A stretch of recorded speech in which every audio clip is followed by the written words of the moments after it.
As long as you are black and that you have a voice and you want to create something, we are just here to show that we matter. Amen. We do matter. Yeah, we matter. We're here in London, and I'm really happy to have you. How are you doing today, Meagan? I'm doing really good. How are you doing? Good. Really happy to see you. I'm like overwhelmed.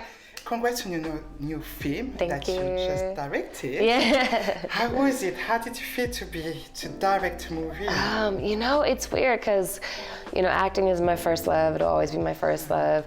But I've done it for pretty much my whole life.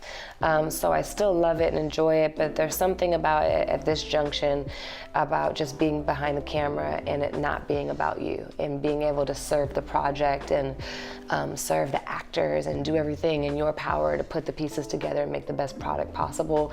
And to show up and, you don't have to go in hair and makeup, you just put on your little hat and your sweatpants and you just get to get in and be there for others.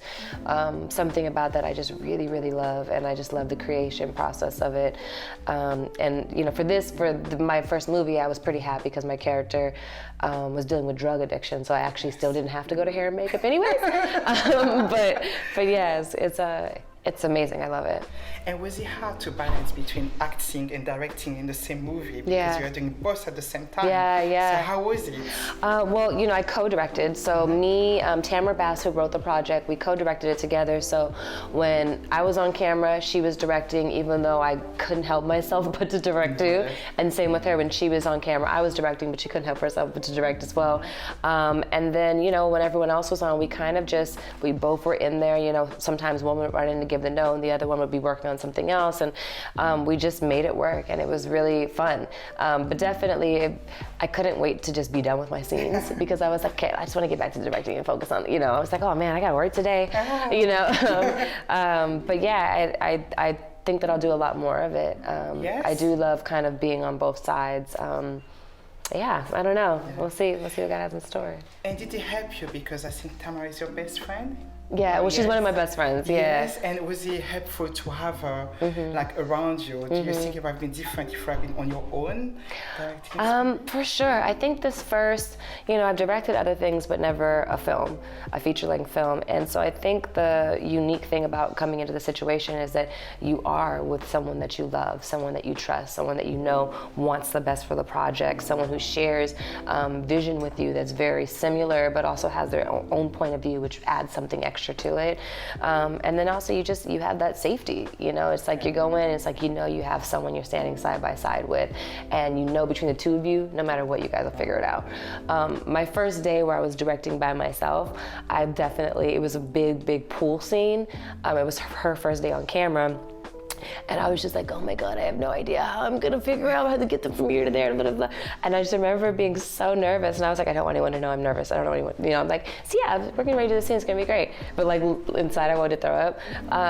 And I loved it though.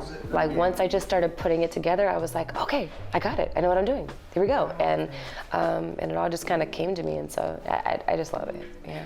Did you have to learn the process? I don't know, did you watch any YouTube tutorials, or did you ask your husband as well, maybe for some help and support? I took it from people that I've watched, I realized that I've been kind of shadowing directors my whole life since I was a kid. Just, watching what they do and the choices they make and why they make those choices, and why is it because it's film or because it's TV or because it's action or because it's horror or because it's drama. And I've always just really paid attention, and I didn't even know how much until I got into the director's chair, and I was like, oh yeah, because what's his name did this, and she did that, and he did this, oh but he did this because of that. And so I've kind of always been in college for it without even realizing. Yeah. So we will see you directing a little bit more in the next few. Yeah, absolutely. Yes? Yeah. Do you already have something like in mind? I don't know what it's going to be yet, because again, it's so consuming that whatever it is, I have to just be like head over heels excited to do it, if it's film. And so I'm just looking for that next right thing. Yeah. Maybe here in London? Maybe. Or Paris. I think in Paris is I would love that. I would love that, yeah. So during your career, and we talk a lot about Black women in the industry, how it's difficult for us to access certain opportunities, being an actress, being a director. What advice could you give a Black woman that want to go in this direction as well? I would say, I mean, there's a lot of different ways to approach that answer. In the practical way, create your own content. Start, rather, if you don't like to write, who is your friend that writes, or what is the script that you can get your hand on, and how can you start putting the pieces together and creating your own thing and learning how these things get done. Be proactive. Don't wait on other people or you'll be waiting forever. And if it's a short thing, that's fine, but make sure you keep moving. Don't put all your eggs in one basket and just keep grinding it out. And then on the emotional side, it's like you're gonna have 1,000 doors slammed in your face. You're gonna have people who don't believe in you. You're gonna have people who are gonna tell you this is not realistic, that 1 in a million people this happens for. Don't listen to them.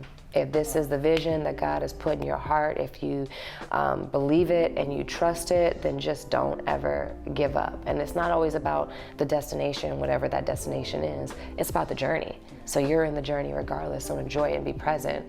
And then on the spiritual side, ask God. Ask him first, because when you ask God and you've talked to God and you know that he's telling you this is what you're supposed to be doing, it doesn't matter what happens along the way, every which way. You know that this is what God told you. You know that you're on the right path. That should be your focus point, the thing that you build everything on, and the thing that guides you throughout this process. And so, yeah. Yes, I'm going to be a bit spiritual, because sometimes, in this industry, it's kind of easy sometimes to lose faith as well, to lose faith also in God. So how do you keep faith all the time and making sure that, keeps you going? Because it's just not easy. Like, what do you do on a daily basis? I think I don't want this business more than I want God. I don't want anything more than I want God. And so I make sure that I remind myself who I am at the core and what I really, really want. Because it's great, it's amazing to be able to do it, it's fun to be able to do it, but it's not gonna give you peace, it's not gonna give you joy, it's not gonna fulfill you consistently. Only God can do that. And so for me, just having perspective, and instead of it being something that I hide from, that I think that will turn people off, or something that I use when I use it, I make it the thing that I do first. I make it the thing that I respectfully lead with. That's who I am at the core, and that actually has opened opportunities for me.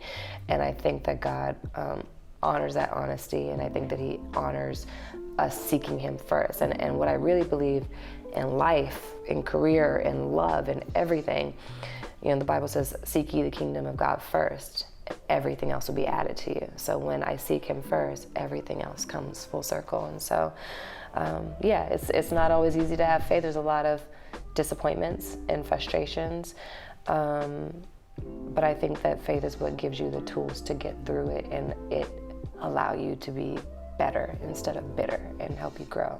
So, That's you're right. And just for me listening this, also because I had a really tough week, she knows, it was kind of, and that's a week, so it's not something I would put on camera as well. I get it. I just feel like it would have been great. I didn't really put myself to God this week, and I should have, because I've been through a lot, with the company and it's personally and so on, and sometimes you just have to remind yourself that God is there and then here all the time, and thank you for this advice. I'm going to take it from myself. And the good thing too is whatever that journey was and that experience was, you did it one way, and maybe you didn't include him as much as you know that maybe you should have, but that's the testimony. Because this time around, when you do it, it's the testimony is I started here and I went through that, and then I did it this way, and this, and you allow yourself to be used by God just by having a testimony that's honest and real, Sure. That's the journey. And tell me a bit about your movie, the inspiration. So I saw the trailer. I can't wait to go and watch the movie in the next few minutes. I saw you in a role that I never saw you before. As a drug addict. In the trailer you see you're not a drug addict as well. Right. So, what was the inspiration behind all of this? Well, Tamara Bass wrote it. And I think for her, there's a little bit of everybody in her life experience in there. And I think you'll see that there's a little bit of us in every one of these women.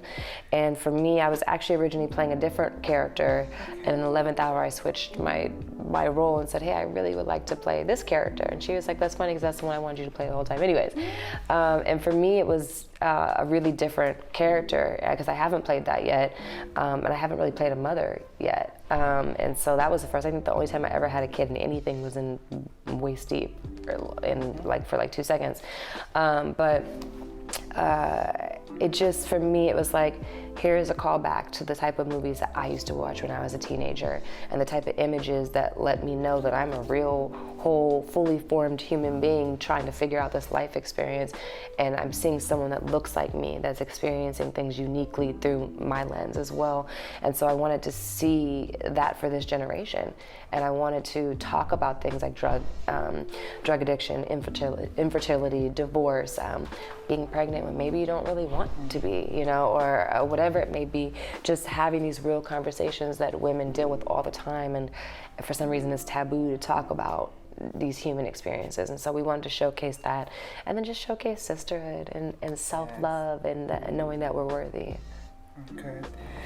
And when you're not creating, when you're not directing, being an actress, what do you do in your spare time? Where can we find you, I guess? Let's see. Well, I love food. So I'm always trying out a new restaurant if I hear of something.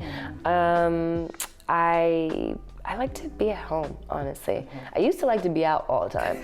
Now I like to be home. I like to be on my couch. I have 2 cats, 2 hairless cats, and I spend a lot of time with them and my husband, and my nephews, and my mama. Yes. Work-life balance. Do you manage to get work-life balance? Yeah, I mean it's not easy because I do travel a lot, and then if I go work on a film or TV, I'm gone for like months at a time. Sometimes half the year, sometimes the entire year, almost. But I figure out the balance, and I have my priorities, and at the end of the day, I just try to live life to the fullest and be present in every single moment, rather it's work or home, and Super. So what advice would you give to any person right now that wants to be in the creative industry, like any aspiring young guys based in the UK, US, anywhere, like what can you give them? I would start with the one from earlier, which is ask God, because when you know God is on your team, then it does not matter what happens. You know for a fact that you're doing the right thing, and can't anybody tell you anything different, no matter what happens along the way. And it'll keep you and sustain you, and give you peace. And don't compromise. It is not that serious. Don't ever compromise in a way where you can't look yourself in the mirror and be proud of your journey, even if you've made mistakes along the way. And hard work is, you gotta do it. You gotta be willing to push yourself further and out of your comfort zone. And that was like, for me, it was a struggle to be like, oh gosh, I have to live like a healthy workout lifestyle. I don't want to work out, and like just all these things that in every season I realized that I have to make adjustments if I want to get to the next level. What worked then is not going to work for me for where I want to go next. And so just always doing the hard work, and always being willing to see where God takes you, and have faith.